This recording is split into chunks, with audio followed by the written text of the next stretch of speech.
Alright, so in case you've forgotten what happened in part 1, or you just haven't seen part 1 yet, although I don't know why you wouldn't have if you're watching part 2 now, but anyways, let me just give you a quick recap. Bleach is ending, and not in a good way. It's tanking in popularity polls, sales are down, and the anime was discontinued. And by the way, yes, I do understand that just because the anime ended before the manga did, that doesn't mean that there won't be a future production that would cover all the rest of the manga's story. So congratulations, die-hard Bleach fans, you can still end up just like Inuyasha. I also recapped Bleach up to what I consider to be the peak of its popularity, which is the end of the Soul Society arc, when Ichigo defeated Byakuya, and Aizen revealed himself as the series' main antagonist. Keep in mind that this was just 3.5 years into Bleach's 11+ year run, so we've got a lot more ground to cover in this part. Now I should clarify that there's a big difference between popularity and quality, because a lot of people disagreed with me on when they said that the peak of Bleach's plot occurred. Some of them said that it jumped the shark at the very beginning of the Soul Society arc, some said it had been crap from the very beginning, some said that it had been great all the way through and that the Fullbringer arc was actually very dramatic. And I can respect all those opinions, even if a couple of them are dead wrong, but this is where Bleach was most popular. Look at this, the entire chapter that Ichigo reveals his Bankai was initially published in full color. This series was a huge freaking deal back then, and it's never gotten the same treatment since. Now my personal favorite story in Bleach was the Grand Fisher mini-arc, to the point that I'm actually holding out hope that when the live-action movie comes out, that it'll focus on the conflict between Ichigo and the Grand Fisher. Which, by the way, had a really crappy resolution. God damn it, Kubo.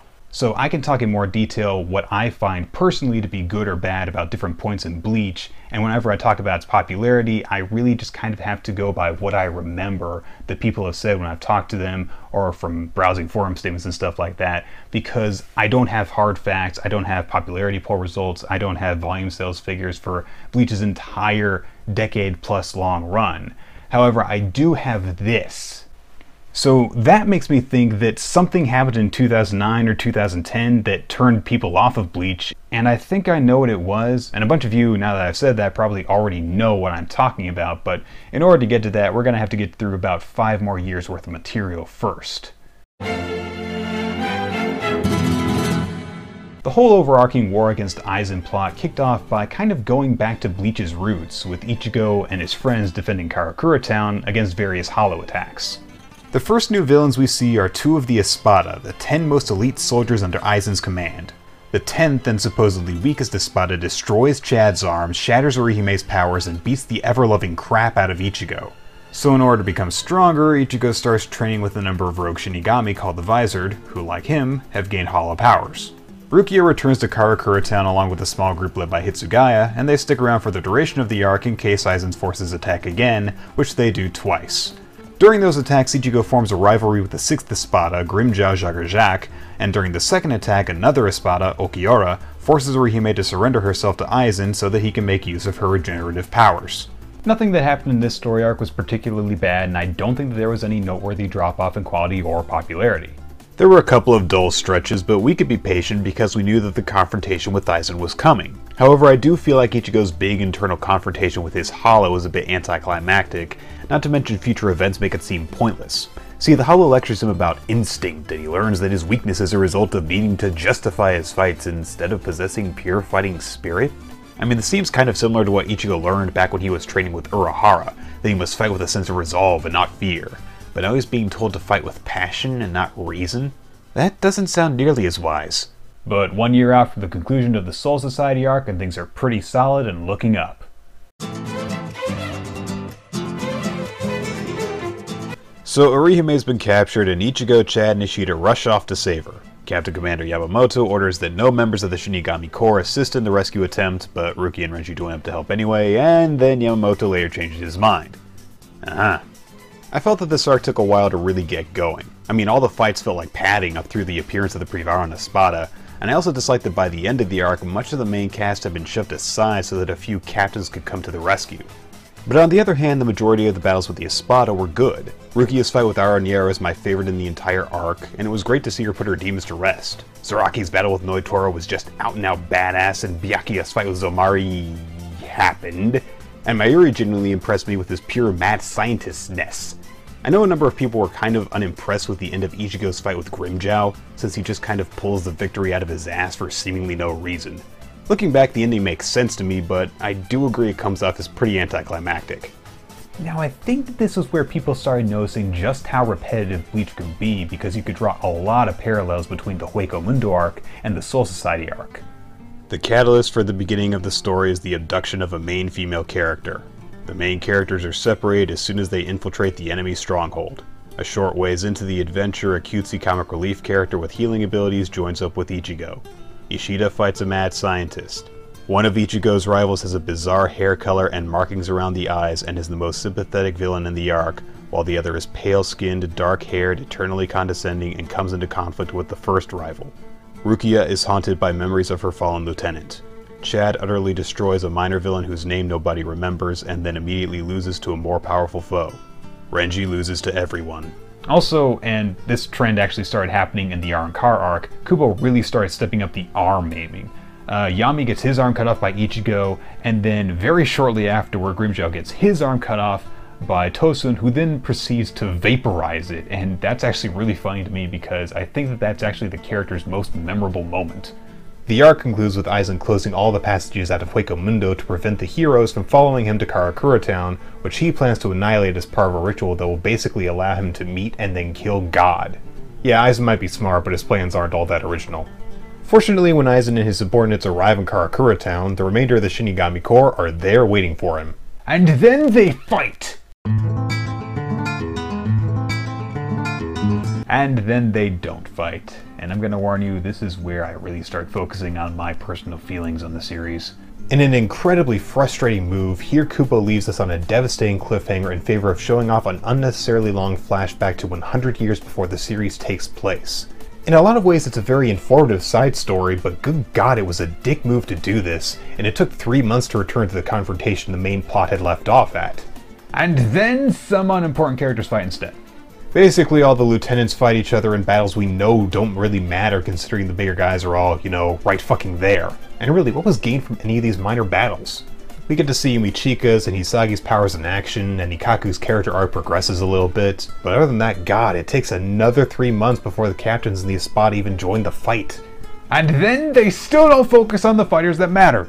Instead, we get occasional little glimpses of Stark and Haribel exchanging strikes every now and then, but most of the focus gets thrown on the elephant guy and the horned guy and the 3 girls with the Chimera thing, until eventually all the small fries are defeated, and the Espada finally decide to start fighting seriously.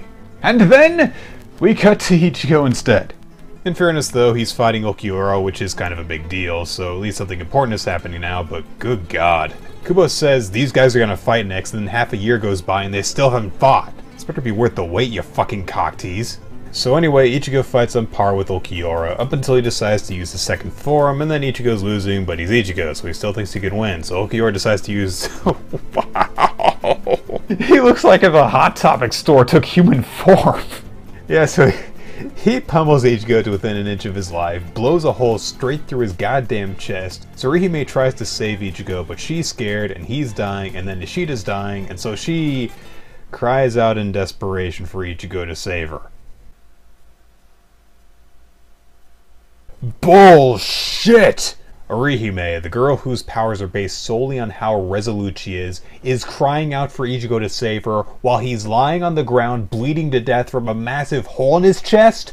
You're saying that all the shit Orihime went through in this entire arc, learning more about how her powers work, letting herself be captured so that she could protect her friends, planning to erase the Hogyuku from existence in order to foil Aizen's plans, bringing someone back from the dead. All of that happened, and now she's crying her eyes out and completely useless? She's actually gone backwards in her development from all this? That's awful. In fact, it seems a lot more awful now than it did back then because I've had to go through so much information in such a short period of time in order to prepare for this video, and also because, well, the first time I read it, I'll admit, I was distracted from Orihime's complete train wreck of a character arc because, well, Ichigo went horrific demon Jedi hollow in Ulquiorra's ass, and I'm not gonna lie, I thought that was awesome. After Ichigo regains control of himself, he sees that Ulquiorra is, well, not doing so good, so he demands that Ulquiorra cut off his arm and legs so that they can have a fair fight. God, what a stupid moment.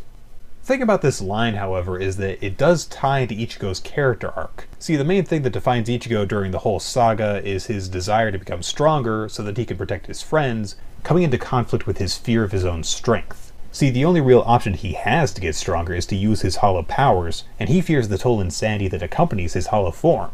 That was really the point of the whole "you shouldn't need a reason to fight" spiel from earlier on. The avatars of Ichigo's powers don't believe in things like nobility or fairness or the duty of protection. They believe in survival of the fittest and growing stronger above all else. But Ichigo has always been about fighting to protect the people close to him, from the very first chapter, and the determination to do so has been what's fueled his growth through the entire series. And that's why he's frustrated with the way he defeats Ulquiorra. He loses control and isn't really responsible for his victory. In the end, he still lacked the strength to protect his friends, and some force outside his control still had to save them. The experience really shatters his confidence going into the final battle with Aizen, which leaves him with yet another disadvantage to overcome. Unfortunately, this was not a well-written deconstruction of Ichigo's character. The entire time I was reading it, I just felt like every quality of his that I come to enjoy was being very clumsily stripped away. And so instead of being insightful or interesting, the whole thing was just frustrating. But worse than that is how Orihime is handled. This is basically the last thing Orihime really gets to do in the whole arc, and she just looks pathetic. It's a terrible note to leave her on, and it makes me wonder, why the hell was she so damn important in this saga? What was the point of making her a major focus? Her abilities turn out not to be important to the plot, she has no role in the final conflict, and just in general, she doesn't get any meaningful payoff. And on top of that, as a damsel in distress figure, she's not as effective as Rukia. Sure, Orihime is important to Ichigo, as a friend, Nakama, all that crap, but Rukia changed his life, and he felt as if he owed her a tremendous debt, and we got to see why he felt that way. You can't have Orihime fill the same role that Rukia did if you don't build her up to fill that role in the same way. Oh, but she's in love with him. Who gives a crap? And you know what? This wouldn't be a problem if Orihime had an even slightly different role to play in the story, because she did have build-up in the Arrancar arc. She did have character development that could have led to her being involved in some tremendously important stuff. But you know what? All of her development centered around the idea of her getting stronger, which she didn't in any way whatsoever. None of this shit goes anywhere! So way to go, Kubo! Fuck following through on foreshadowing! Orihime, sit in your tower, push up your rack, and cry for your man as feminism marches right the fuck on! Moving on. Back in Karakura Town, the Visors show up to assist in the battle with Aizen. Baragon is hideously broken, so he's defeated with the Deus Ex Machina. Stark is too awesome for this world, so he's defeated by Shunsui, who doesn't even have to use his Bankai. And then Aizen's just kinda like, well fuck this, I'm gonna gut Haribel myself. For some reason. Really, the only remotely satisfying thing to happen in this whole span is Tosen fighting against Komamura and Hisagi, and I've even heard people disagree on that. But seriously, the three strongest Espada who have been built up for literally hundreds of chapters by this point get a horrible payoff. This happens after Kubo makes it explicitly clear that all three of these guys are stronger than Ulquiorra. Ichigo had to do this to put Ulquiorra down, and fucking Hachi defeats Baragon? Hitsugaya fights completely evenly with Haribel without getting close to tiring out? Shunsui completely outclasses Stark? What a load of crock. And then Aizen fights. For real this time, no bullshit, let's do this. All the Shinigami and Visored who can still stand face down against Aizen. Ichigo arrives on the scene and they all form a united front. And Aizen just beats the piss out of every single one of them without breaking a goddamn sweat. I mean, for like 8 straight chapters, it's just nothing but Aizen being harder, better, faster, stronger than everyone. And at times it's pretty cool, but mostly it's just sort of boring because he doesn't even look like he's being pressed hard. He's got some artificial Arrancar to counter Yamamoto's power, he can just flat out ignore Suifon's instant kill technique, he cuts up Komamura's Bankai without even trying, he takes an absurdly powerful blast without getting scratched. Really, the only thing I remember liking was when he fooled everyone into just completely mauling Hinamori instead of him. Hitsugaya is all, I'm gonna kill you, stab, hey, you just impaled your childhood friend instead of me, tra-la-la, and then he wades through them like a fucking boss. And you just had to push it too far, didn't you, Kubo? Because see, apparently Aizen is the reason Ichigo discovered his powers in the first place. Apparently he was part of Aizen's master plan all along. I would say more about this. I would speculate on if Aizen were just lying to mess with Ichigo's head, why he would choose to tell him this, how Ichigo really factored into his plans. But the truth is, I have no clue what the point of this was, because it hasn't been brought up since, despite it seeming like an incredibly important detail, and despite it contradicting so much of what we already supposedly knew about not just Ichigo, but also Orihime and Chad, particularly where their powers came from. Oh, and in Chad's case, the very next arc contradicts what Aizen says again, so we might as well just all make up our own version of why things happen in Bleach and just believe whatever the hell we like. So I'm gonna say they all got their powers when they inhaled some mysterious science gas during a gang war. Sure, it contradicts everything we knew about where their powers came from before I stated that, but who cares about continuity? Kubo doesn't! Now if by this point you haven't yet grown sick of Aizen being an unstoppable, all-powerful mastermind, don't worry, you'll soon be sick of him being an unstoppable, all-powerful Nimrod. The Hogyoku that Aizen's been pumping up for the last several years finally awakens and Aizen starts to evolve into a higher form. The 20 or so chapters that follow are all titled Deicide, which really makes you realize just how long it takes for this fight to finish. More reinforcements arrive to fight Aizen, but no matter what they do, he shrugs off their attacks, says they're useless, and then goes through another metamorphosis. And you might notice during this stretch that Aizen has stopped being smart. Why? Because he doesn't need to be clever anymore. Seriously, he flat out says so. The Hogyoku will take care of everything, and he thinks he's so powerful and invincible that he doesn't even try to defend himself. So now the main antagonist of the series, who spent over 100 years patiently waiting for the right moment to make his move, who charismatically united and organized an entire world of barbaric monsters, who played all the heroes for fools and planned defenses against every possible attack from every possible angle, has decided to go on cruise control. And I get it, the evil genius failing because of his own arrogance is a plot device as old as fucking time. But still, Aizen is just another villain now. He doesn't have any style or charisma, and his new shtick gets old really fast. Be arrogant, be attacked in an unexpectedly effective way. Panic, survive, recover, and form change. Be arrogant again. Repeat, fucking repeat over and over until Ichigo shows up with his new Deus Ex Machina power and kicks Aizen's ass in a finale that by this point has absolutely no chance to be satisfying. So yeah, I just spent the majority of this video bitching endlessly about how much I hate this arc, so I guess you don't really need me to sum it up. This arc, in my opinion, just fails to deliver on every count. Aizen ends up not being as great a villain as we've come to expect him to be, and so he's disappointing. Ichigo's character arc is likewise unsatisfying because, although at least the idea behind it is solid, it's just not written very well. So when he suddenly rebounds from overconfidence to crippling self-doubt, it's not dramatic, it's annoying. And that's not even bringing up the conflict between he and the avatar of his powers, which took me far longer than it should have to even make sense of, and now that I have, I could have an entire separate rant all about it. To put it very shortly, Zangetsu seemed like a wise mentor in the Soul Society arc, but in this one, his idiocy knows no bounds. I'll just leave it at that. The rest of the supposed main cast were beaten and cast off panel at the earliest possible opportunity, some multiple times. The secondary villains were all unceremoniously defeated, the secondary heroes were all unceremoniously defeated, except for Yamamoto, but who gives a shit about him. And Aizen spent more time stalking the streets of Karakura Town, pointlessly targeting Ichigo's classmates, than he did actually fighting Ichigo. Seriously, just why does this sequence happen? The fucking Afro Shinigami makes an appearance and tries to stop Aizen. Why? The beginning of the fake Karakura Town arc is officially chapter 317, and the official ending is chapter 423. Within those 107 chapters, 34 are just the battle with Aizen. It took so goddamn long, and it was so goddamn disappointing, and it cost Kubo a lot of fans. Now don't get me wrong, it didn't finish Bleach, the Fullbringer arc finished Bleach. The Fullbringer arc was uninteresting, pointless, poorly paced, had a terrible conclusion, and it put the last nail in the coffin for the series. But the fight with Aizen exhumed the body, dug the grave, and made all the funeral arrangements! Remember those volume sales figures I showed you in the last video, the drop from 2009 to 2010? Yeah, the fight with Aizen kicked off in the first issue of Jump in January 2010.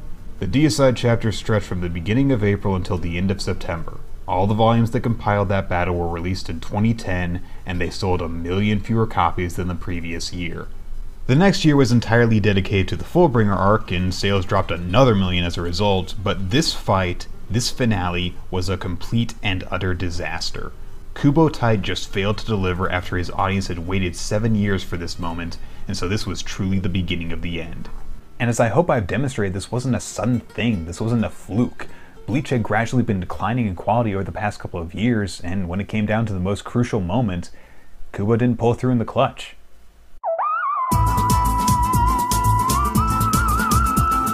There are dozens of things in Bleach that really annoy me, but that I wouldn't mind so much if not for everything else that I've talked about in this video. First of all, the cast of Bleach has grown exponentially over the course of the series. You start off with Ichigo and his friends, his family, his classmates, and Urahara's group, altogether a little more than 20 characters and a main cast of 5. That's a good amount to start with, right? Okay, but then you go to Soul Society and suddenly the cast size more than doubles. 13 captains and their lieutenants and various other Shinigami. Arrancar arc introduced the Visor, plus a few Espada. Hueco Mundo arc introduced the rest of the Espada, plus the Privaron Espada, plus the Fractions, plus the random hollows found all over the place. And instead of picking a few characters each time to add to the main cast and focusing on that main cast, which he seemed to be doing for a while in the Arrancar arc, Kubo just shuffles around all his characters and then shoves a bunch of them out of the spotlight when it seems he doesn't know what to do with them. Like, Rukia was the female lead of the story, but after her backstory issues were all resolved, it seemed like Kubo didn't really know what to do with her except to show her worrying about Ichigo occasionally. Kubo's focus on Chad has been incredibly erratic, and so despite being presented as one of the main characters, he's done very little in 5 straight story arcs before going down for the count. Even worse than what Kubo doesn't do with his characters, though, is who he gives the spotlight to instead, because instead of doing things with his main characters, he does them with secondary characters, who we know very little about, and thus have very little reason to care about. If Kubo would build up a larger number of characters at once, this wouldn't be as much of a problem, but that's either not his style, or he's just incapable of doing it. Secondly, it's difficult to ignore the much simpler approach to his artwork that Kubo has adopted over time. Look at the artwork in the earliest chapters, and of course it was a lot rougher than it is nowadays, but there are far more panels and a lot more dialogue per page. Speaking hypothetically, if you were to read through the last 3 years worth of Bleach and took a shot every time you finished a chapter without coming across at least one full page or 2-page spread, I think you will be completely sober by the end of it. And there's nothing wrong with using full-page spreads to emphasize the impact of an image or moment, but it loses its punch if you do it all the time. Nothing seems big because nothing seems small. And on top of that, larger panels means fewer panels, and fewer panels means less shit happens per chapter, so just stop pouring out entire bottles of ink on one page and just get the story moving! And seriously, how many more times are characters going to get their arms torn and cut off? I've been so desensitized to dismemberment by this series that if my own mother had her arm severed, I'd tell her to walk it off. I swear, it's like Kubo has some sort of repressed rage against human limbs. Does he think Evil Dead 2 is a documentary? Dude needs to find a new way to grievously injure his characters. Of course, all these problems would have been forgivable, or at least overlookable, if Kubo had delivered us a conclusion that was as grand and entertaining as all the build-up had made us expect it to be. I started actively rooting for Bleach to end very soon after the conclusion of the battle with Aizen. I was sick of seeing this battle pan out, and then, when it was over, whoop! Aizen's not dead. I don't even get that satisfaction. I lost all faith in the series after that. I mean, I tried to give the Fullbringer arc a chance, but like many people, I was unimpressed with the result. And on top of that, I had lost my patience. I wanted to like Bleach, and I still do, but why should I give Kubo the benefit of the doubt that he can write a long, complete, and satisfying story again? Why should I get invested in a series if there's very little to enjoy week to week, and each climax is less satisfying than the last? Why should I believe Kubo's anything more than a one-hit wonder? Why should I believe he can learn from his mistakes when he continues to repeat them? It's still far too early to tell how the final story arc is going to turn out, since it just started a couple of months ago, and yet already I find myself bashing every chapter that comes out because I just feel in my gut that if I let myself get hyped for the series conclusion, I'll end up disappointed. That's how much I dislike the direction that Bleach took. Not only did the conclusion of the war against Aizen disappoint me, it gave me a sense of pessimism for everything that could possibly come after. I can no longer enjoy the first manga I ever enjoyed, and that's why now I just want to see it come to an end. Until then, hey, maybe this final arc will turn out to be really enjoyable and memorable. But I don't expect it to. And however we might disagree on when exactly Bleach started its decline, I hope you were all able to enjoy it in some way at some point in time. And more importantly than that, I hope that after it's all over, Kubo doesn't completely lose it and chop somebody's arm off. I'm Y Ruler of Time. Until next time, forget what they taught you in school, always read right to left.